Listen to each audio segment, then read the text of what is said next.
Eso, vele aflojando, vele aflojando. Mira la cabeza para otro lado. Eso. Toma aire, la respiración. Suelta, no pasa nada. Va, va, va, va. Suéltalo, suéltalo. Ya entró. Suéltalo, suéltalo ahí.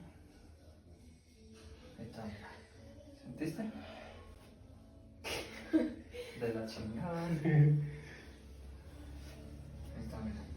Lo que pasa es que hay diferentes tipos de dislocación. La que se cae aquí abajo nada más, la que es aquí entre iliocostales y las costillas, y otra que se va atrás. Esta la sacamos así. Hay diferentes técnicas, pues. No siempre funciona la misma, pero mira.